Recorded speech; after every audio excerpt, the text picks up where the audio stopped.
This story is dedicated to my grandpa and granny, from whom we inherited the passion for science and stories. Grandpa to put first Skybus concept for hill areas, and granny support him his work. Chapter 12. The Cronosepian repayment. In the temporary bunker in the basement beneath the Jalna house.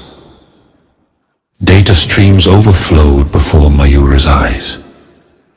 The Silicon City, which had fooled them before, was now quietly reawakening. The outside world celebrated the miraculous return of Las Vegas. The government and media had suppressed the true information about the Cronosepian existence. But Mayur, Mrunmay, and Avanik knew. The Silicon wave had not stopped yet. It was as if the flow of time itself was reclaiming its ground, running again in their gentle, quiet world. The first signs appeared subtly, a faintly shimmering, translucent, phantom-like city stood superimposed over Las Vegas. Officials thought it was just an optical illusion, but the vibrations in the air began to increase again. Avani's perfect pitch recognized. This sound was not just a vibration. It was a warning tone, a subtle temporal change's first note. The Cronosepians were not merely returning. They were learning their temporal invasion had become seamless, controlled, and precise.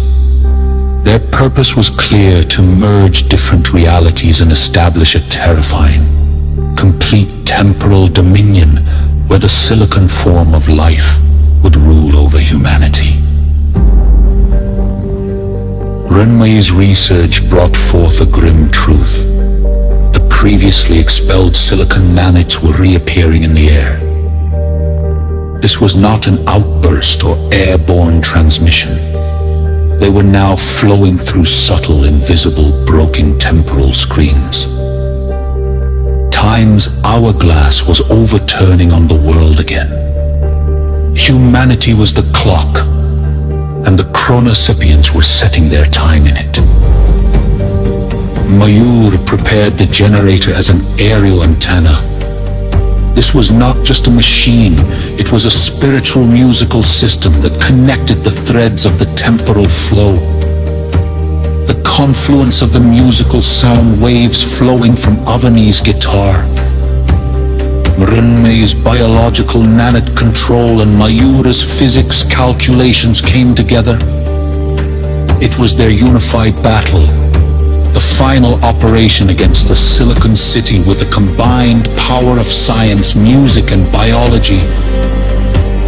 The first flash of fear. A tourist in Las Vegas looks at his hand, and a faint, crystalline light shimmers on his skin. The silicon wave was not just like rain. It began to move like a sea.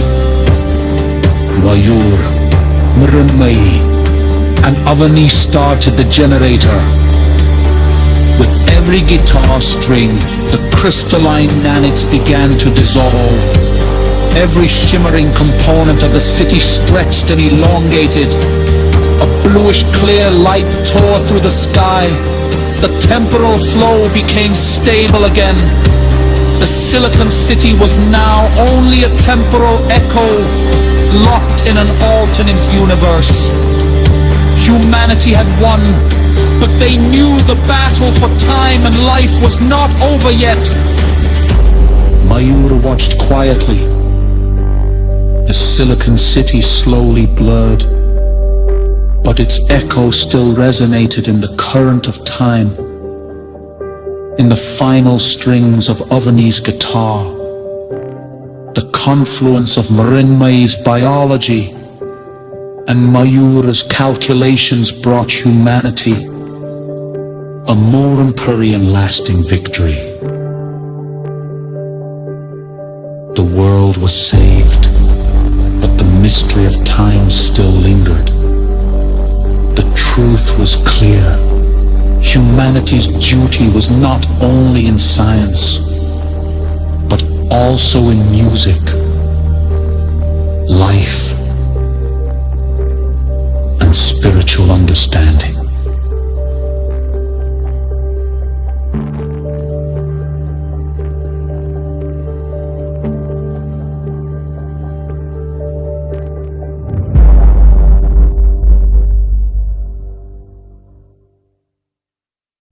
Chapter 13. The Rise of the Silicon Planet. Coming soon. Like and subscribe.